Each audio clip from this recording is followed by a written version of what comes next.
곽수종의 뉴스 정면 승부. 곽수종의 뉴스 정면 승부.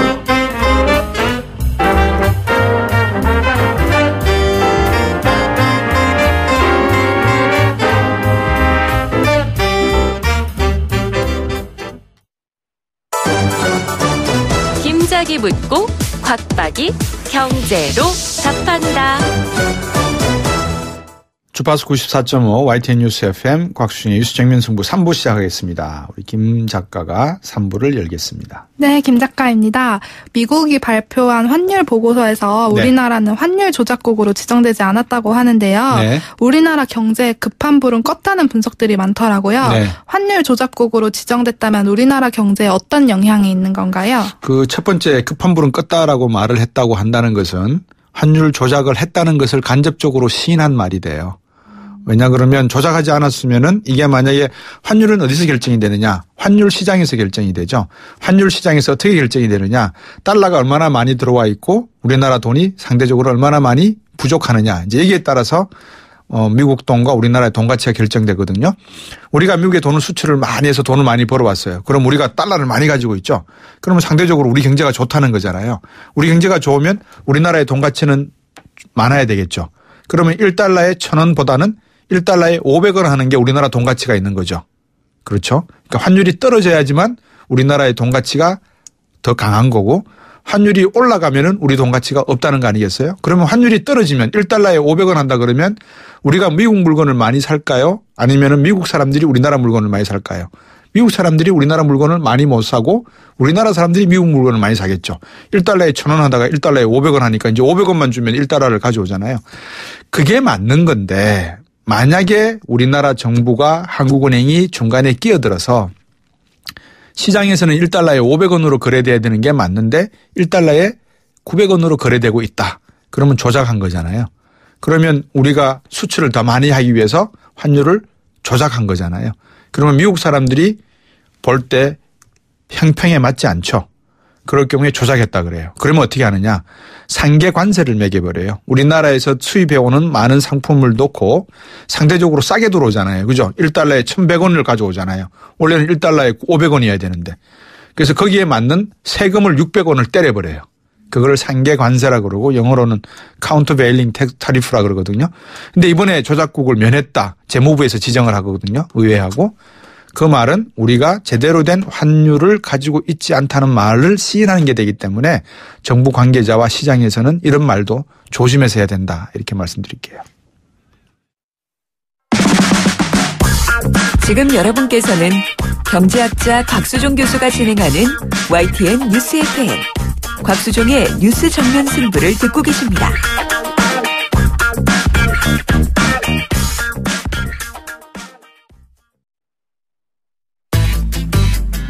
곽수종의 뉴스 정면 승부 방송 들으시고 의견 있으신 분들은 지금 바로 샵 0945 샵 0945 짧은 문자 50원 긴 문자 100원이 부과되는 휴대전화 문자 메시지를 보내주세요. 오늘 들으신 방송은 YTN 라디오 홈페이지와 곽수종의 뉴스 정면 승부 팟캐스트를 통해 다시 확인할 수 있습니다.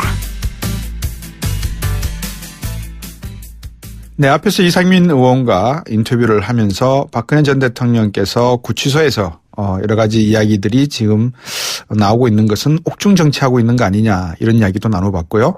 박 전 대통령께서 이제 정치 보복에 이어서 구치소 인권 침해 주장까지 지금 하고 있지 않습니까? 그래서 이제 한국당으로서는 자유한국당으로서는 친박이라든지 이 여러 가지 정치적 문제를 좀 정리를 하고 싶은데 좀 곤혹스러운 상황을 맞이하신 것 같습니다. 그래서 이 문제를 어떻게 보고 계시는지 자유한국당 사무총장 지금 맡고 계시죠? 홍문표 의원 전화 연결해서 말씀 나눠보겠습니다. 안녕하십니까? 네, 안녕하십니까? 홍문표 의원입니다. 네, 요즘 국정감사 때문에 많이 바쁘시죠? 네. 그러네요. 예. 네네. 여쭤봐야 될 말씀은 아무래도 이제 박근혜 전 대통령 관련된 이야기인 것 같습니다. 아시다시피 당초 윤리위원회가 18일 어제 열릴 걸로 알려졌었는데 연기된 겁니까? 그것은 조금, 오보가 좀 있었고요. 아, 그렇습니까? 그 부분을 제가 연락하는 중후 파트였는데요. 네네. 아시는 바와 같이 박 전 대통령의 변호 수임자들이 이제 전체가 사임을 하고. 예. 그런 바람에 연락 채널이 사실 가동이 안 됐습니다. 네. 그래서 저희들이 어떻게든지 연락을 하려고 예. 그 또한 어떤 사적인 채널을 좀 동원해서 최선을 다하고 있는데 네.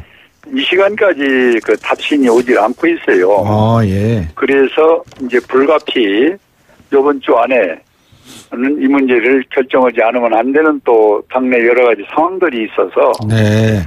저희들이 기다리고 있는데 뭐 내일 중으로라도 네. 열어야 될 그런 상황으로 지금 진행되고 있다는 말씀을 드립니다. 예, 당내 상황이 여러 가지 상황이 있다는 것 중에 하나가 혹시 그 바른정당과의 어떤 다른 정당 의원들의 탈당의 명분을 만들어주는 그 내용도 좀 들어 있습니까? 그 부분도 들어 있습니다. 네. 네. 만약에 지금 그 서신을 보내셔서 답변을 기다리고 계신다고 했는데 만약에 그 끝까지 답변을 안 주시면 어떻게 하실 생각이십니까? 지금 방금 말씀드린 대로 그 혁신위원회에서 지금 한 달 반이 넘었어요. 이 네. 결정된 것이요. 예. 그러면 대략 보면 일주일 안에 윤리위원회 넘겨가지고 네네. 거기서 결정되는 게 지금껏 상례였는데 네. 이제 오랫동안 여러 가지 뭐 정황과 사정 때문에 사실 한 달 넘게 이 문제가 혁신위원회 안이 지금 결정을 못 오고 있어서 그렇군요. 네, 이제는 촉박한 상황에서 내일이라도 네. 이 문제 결정을 해야 되겠다 이렇게 좀 준비를 하고 있습니다. 잘 알겠습니다. 그럼 내일 논의되는 범위는 혹시 박근혜 전 대통령의 어떤 탈당 문제 그리고 서청원, 최경환 이 친박 의원 핵심 의원들에 대한 징계 문제 모두 다 논의하실 예정이신가요? 그렇습니다. 그 혁신위원회에서 넘어온 그 자체를 윤리위원회에서 심의하는 거기 때문에요. 네. 그 세 분 것이 같이 동반 넘어온다고 봐야 되겠습니다. 예. 박근혜 전 대통령 당정 문제는 어떻게 하실 겁니까? 자진 탈당을 아마 바라시는 것 같은데. 내일 이제 만약에 윤리위원회 결정이 됐다. 예. 그러면은 아시는 바와 같이 열흘이라는 10일 기간이 있거든요. 네. 그 안의 상황을 지켜보면서 그 후에 이 문제는 얘기를 해야지. 네. 미리 성급하게 어떻게 하겠다라는 얘기는 조금 좀 빠른 것 같습니다. 네. 혹시 안에서 그 박근혜 전 대통령이 구치소에서 말씀하고 계시는 정치 보복적인 어떤 내용 이런 거에 동의하시면서 박 전 대통령의 강제 출당을 반대하는 의원분들이 계시는 거 아니겠습니까? 여전히 좀. 네, 그렇습니다. 이제 그 보복이라는 표현이 좀 그렇습니다만은. 네. 뭐 우리나라에는 법과 제도가 분명히 살아서 있는데. 네. 우리 그 임 실장이. 네. 그 소위 6개월 연기 그 전날. 네.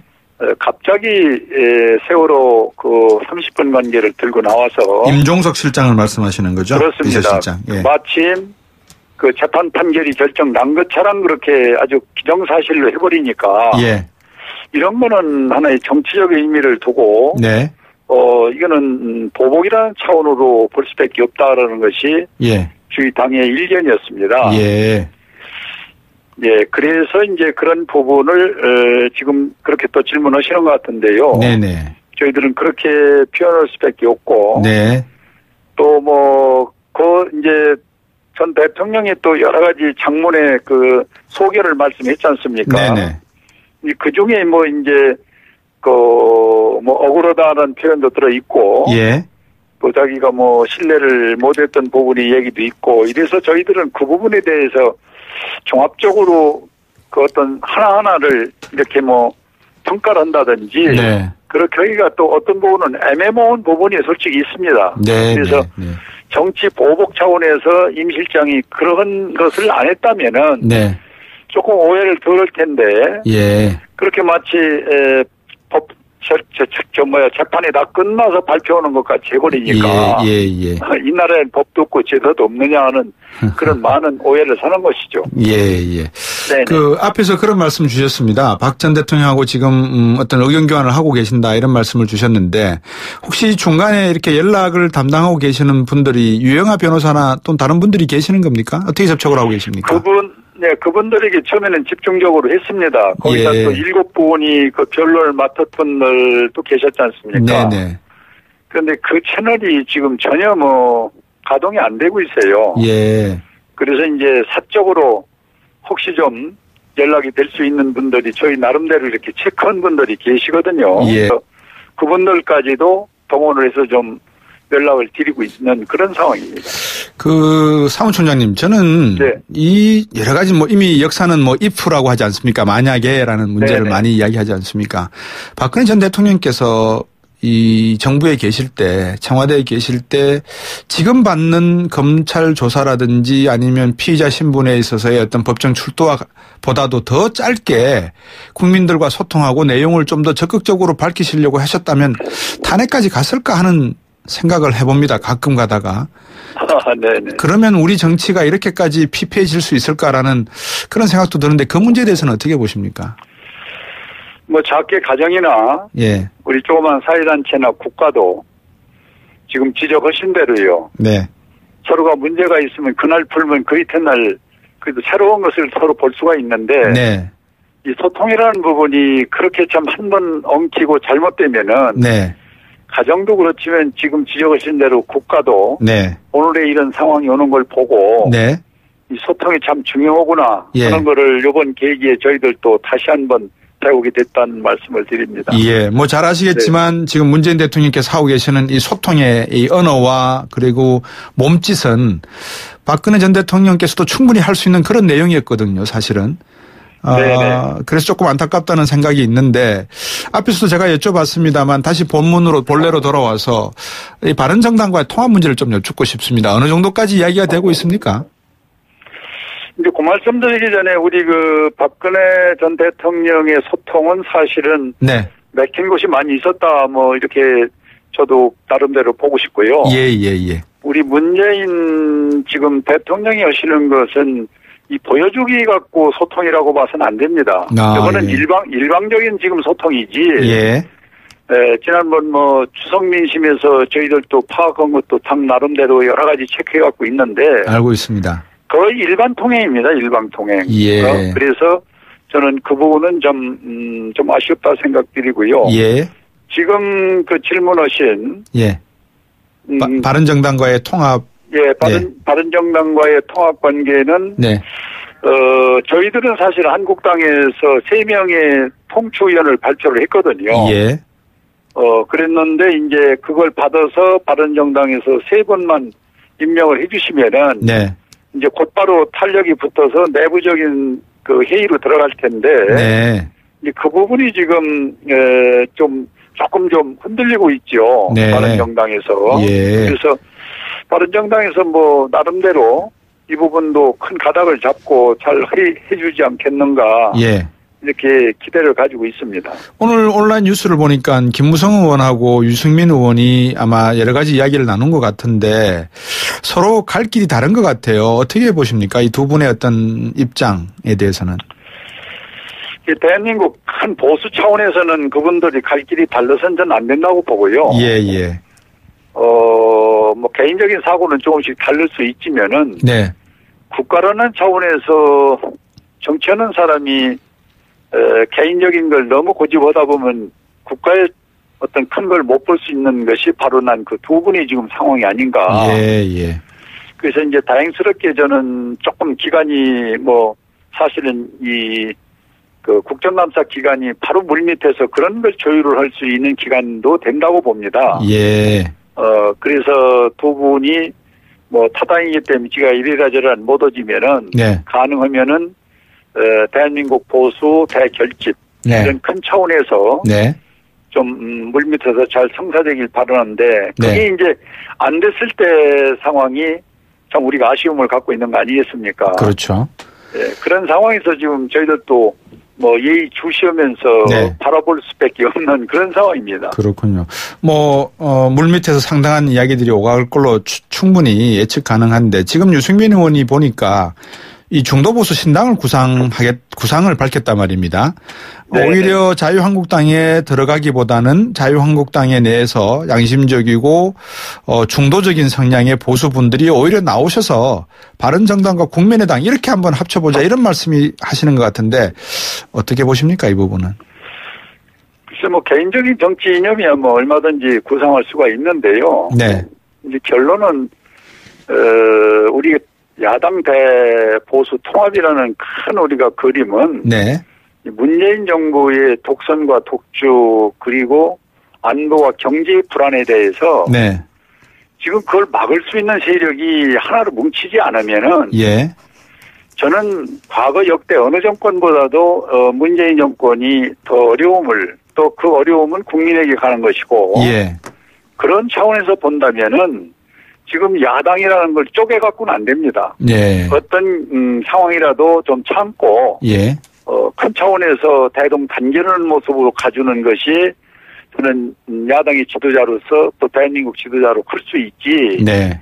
개인의 어떤 야심과 욕심 때문에 이 야당을 어려운 야당을 또 쪼개는 뭐 중도 이런 이름으로 하는 것은 네. 옳지 않다. 이렇게 좀 감히 말씀을 드립니다. 좀 성급한 질문일 수도 있는데 내년 6월에 있을 지방자치제 선거에 대해서 자유한국당은 어떤 전략적 그 아젠다라든지 이슈를 지금 고민하고 계십니까? 저희는 뭐 최선을 다하는 건데요. 첫째는 우리 여당이 야당이 됐기 때문에 네. 저희들이 사무처를 작고 강한 사무처로 하자고 그래서 이번에 구조조정을 했습니다. 네네네. 30만 2명이 참 같이 피땀 흘렸던 동지들이 아쉽게 당을 그만둘 수밖에 없는 네. 여당하다 야당의 서러움에 하하. 이 당에 다시 재정비를 했고 예. 27일부터 저희 전 지구당이 당무감사를 들어갑니다. 네. 이제 이런 데서 새로운 어디가 변화를 이제 몸부림을 치는 것이고요. 예. 더 중요한 거는 이제 혁신위원회가 우리 당에 있는 사람들이 한 번도 들어가지 않고 외부인으로 지금 구성이 돼서 네. 아주 세부적인 여러 가지 당에 새롭게 갈 수 있는 계획을 지금 짜고 있거든요. 네. 이제 이런 거를 통해서 우리 당이 내년 지방선거를 대비하고 네. 더 나아가서는 그 집권당을 우리가 뭔가 견제할 수 있는 네. 그런 강한 야당을 만들자 하는데 이 계획을 가지고 나름대로 이렇게 한 발 한 발 움직이고 있다. 예. 이렇게 말씀을 좀 드리고 싶습니다. 자유한국당은 방금 말씀해 주셨지만 어떤 보수의 대통합 화두를 꺼내시고 심지어는 바른정당과 국민의당까지도 다 흡수해서 하나의 중도 보수 세력을 자유한국당 나름대로 꾸려보실 생각이 있으신 것 같고 더불어민주당은 또 더불어민주당 나름대로 국민의당 호남 의원들과 한번 새롭게 연정을 해본 생각이 있는 것 같고 상당히 앞으로 정치가 좀 재밌어질 것 같습니다. 표현이 좀 이상합니다만. 재미있는 것이 아니라 좀 혼란스럽고 어지럽지 않겠어요? 그러니까요. 예. 네네. 오늘 말씀 잘 들었습니다. 감사합니다. 네, 감사합니다. 네, 자유한국당 홍문표 사무총장이었습니다. 외신 읽어주는 남자 정면 타임즈. 네, 계속해서 영문 기자의 영어 공부를 쓰신 박시수 기자와 함께 외신 이야기 나눠보겠습니다. 안녕하십니까? 안녕하세요. 어떻게 하면은 토익 300점 맞나요? 공부를 안 하면 맞출 수 있습니다. 야, 그거 진짜 선답인데요. 오문의 현답이신데. 그 몇 점 받으셨어요, 토익? 저는 뭐 마지막에는 지금 본 지가 오래돼가지고 기억 안 나는데 뭐 꽤 잘 봤던 걸로 기억은 됩니다. 예, 한 320점 받으셨겠죠. 예, 일본 중의원 선거가 22일 날 있다고 하는데요. 예, 그렇습니다. 일본 중의원 선거가 22일입니다. 이번 주 일요일인데요. 네. 이것은 이제 지난 9월 28일 날 이제 중의원이 해산이 됐습니다. 네. 그로 인한 어떤 선거고요. 그리고 사실 이번에 지금 여러 가지 조사에서 보면 아베 총리가 이끄는 이제 자민당이 압승할 거라는 이제 예상이 지금 많이 나오고 있습니다. 현지 보도에서 특히 이제 니혼기 기자 신문 같은 경우에서는 뭐 자민당이 한 260석 그리고 한 연정관계인은 공명당이 한 34석 요 정도에서 총 465석 중에 대략 한 300석 전후를 얻지 않을까 이런 전망이 좀 나온 경우도 있고요. 예. 그리고 마이니치 신문은 약간 좀 더 좋게 보는 경우가 있는데 310석 정도를 넘을 거라고 하는데 310석이 어떤 의미냐면 이제 단독으로 개헌안을 이제 발의할 수 있는 어떤 기준점이기 됩니다. 그래서 그 정도로 좀 긍정적으로 보는 전망도 있습니다. 근데 이것이 참 재밌는 것이 예전에 저도 이제 보도해 드렸지만 7월 초에 이제 아베 총리가 이제 비리 스캔들에 휩싸이면서 이제 지지율이 폭락을 했었습니다. 그러면서 당시에 도쿄도 이제 지방선거에서 굉장히 이제 참패를 이제 겪었던 기억이 아직도 있거든요. 그렇기 때문에 거기서 어떻게 보면 이렇게 갑자기 이런 어떤 급변하는 어떤 상황을 맞을 수 있었다는 것이 좀 재밌는 얘기고요. 그래서 이번 선거의 결과가 얼만큼 또 이게 아베 총리와 자민당이 얼만큼 그동안에 어떤 명예 회복을 했는가 이런 걸 볼 수 있는 잣대가 될 수도 있을 것 같습니다. 근데 왜 아베는 웃지 못한다는 이야기가 나오나요? 예, 그것은 결국은 요번에 이제 선거 결과가 좋다 하더라도 결국 아베 집권을 긍정적으로 보는 어떤 여론이 아직 적기 때문에 통상적으로 일본의 경우는 이제 다수석의 어떤 당수가 총리가 이제 자연이 되는 경우가 있었거든요. 그렇기 네. 때문에 지금 자민당의 그 당수인 아베가 총리를 하는 건데 예. 최근에 마이니치 신문 조사를 보면 아베 총리를 계속 집권시켜야 하냐라는 거에 있어서 47%가 그것을 원치 않는다라는 이 답변이 나왔습니다. 그리고 예. 그래도 계속 유지시키자는 게 단지 이제 37%만 나왔거든요. 그렇기 때문에 어떻게 보면 아베 총리가 비록 이제 자민당이 여기서 승리를 한다 하더라도 네. 과연 그 총리직을 계속 유지할 수 있을까 이런 것이 좀 의문이 되는 거고요. 또 네. 이제 현지 보도에 따르면 많은 이 어떤 부정적인 응답을 한 사람 중에는 그 야권 성향뿐만 아니라 여권 성향들도 다수 참여돼 있다 뭐 이런 것을 봤을 때 어떻게 보면 아베 총리의 지지도 자체는 상당히 좀 위축이 된 것은 좀 맞는 것 같다고 볼 수 있을 것 같습니다. 어떻게 보면 방금 말씀하신 걸 가만히 들어보니까 결국 일본이 아베가 북풍의 효과를 다 톡톡히 보고 있네요. 그죠?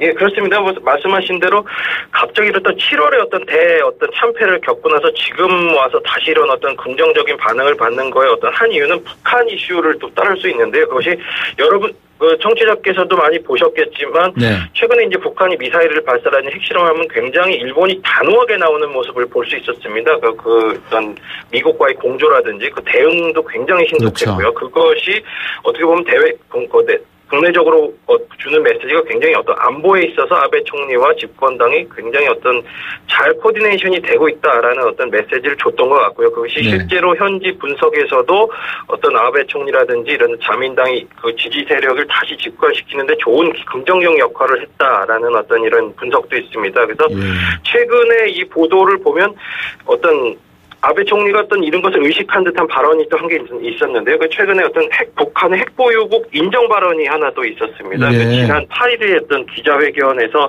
아베 총리가 북한은 핵을 보유하고 있다. 그 핵 보유국이 일본을 지칭한 거죠. 비핵 보유국을 위협하는 것은 처음이다. 이런 발언을 했는데요. 이것도 결국은 어떻게 이렇게 북한 이슈를 계속 안보 위기를 부각시킴으로 해서 결국은 어떤 지지도라든가 이런 것 좀 공고히 하려는 목적이다 이렇게 보는 분석도 현재 있습니다. 아까 초입에 말씀 주셨던 아베가 만약에 310석이 뭐 이렇게 다수석이 되면 인기는 없다 하더라도 이 전쟁을 할 수 있는 개헌까지도 갈 수 있겠네요, 그죠? 예, 그렇습니다. 물론 이제 그 평화헌법 개헌에 대한 건 아베 총리가 가장 주체적으로 이제 주장을 했지만 결국은 그게 자민당 쪽의 어떤 기본적인 스탠스이기도 하기 때문에 그런 건데요. 그래서 이미 이제 최근 아사히 신문을 보면 이미 그 자민당 쪽에서 어떤 이런 분위기를 보고선 개헌에 대한 준비 작업이 이제 시작됐다고 합니다. 그래서 최근에 친아베 인사는 거리 유세에서 이제 자위대가 지금까지 분발했으니 이제는 그 헌법에 개헌을 해서 자위대에 대한 전쟁을 할 수 있는 군대를 만들어주는 개헌을 해야 된다라는 이런 말도 공공연하게 이제 했다라는 보도도 현재 있고요. 그리고 지금 물론 그렇다고 자민당이 전체가 지금 아시겠지만 평화헌법 개정이 긍정적인 것은 아닙니다. 하지만 결국은 그렇기 때문에 이번 선거의 결과가 어느 정도의 압승이 되느냐에 따라서 그거에 대한 모멘텀이 어떤 정도로 받을 수 있을까가 결국 결정될 것으로 좀 보입니다. 예, 좀 시간이 부족하지만 짧게 하나 여쭤볼게요. 궁금한 게 스페인하고 지금 카탈루냐는 어떻게 진행되고 있습니까? 예, 지난주에도 말씀을 드렸는데요. 스페인 정부가 카탈루냐 정부에게 결국 독립선언을 할지 안 할지를 결정하는 게 바로 오늘 오후 5시까지였습니다. 한국 시간으로. 그리고 카탈루냐 독립정부는 이미 17일 정도에 발표를 했고요. 내용이 뭐였냐면 우리는 굴복하지 않겠다. 우리는 끝까지 가겠다. 이런 내용이 있고요. 그리고 오늘 5시 반이었죠. 한국 시간에 스페인 국무총리실에서 공식적으로 대답을 했습니다. 뭐냐면 헌법 155조를 발동해서 카탈루냐의 자치권을 무력화하겠다라고 이제 공식 발표를 했습니다. 그렇기 때문에 그게 지금 보면 의회 절차 때문에 한 3에서 5일 정도가 걸린다고 하거든요. 그렇기 때문에 그렇게 되면 한 다음 주 초라든지 정도가 되면 어떻게 보면 이 본 사태에 분수령이 되는 어떤 결정적인 순간이 좀 오지 않을까 이렇게 좀 보이고 있습니다. 예, 오늘 말씀 잘 들었습니다. 고맙습니다. 감사합니다. 예, 영어 공부를 잘하셔서 코리아 타임스 기자가 된 박시수 기자였습니다. 3부는 여기까지입니다. 4부로 오겠습니다.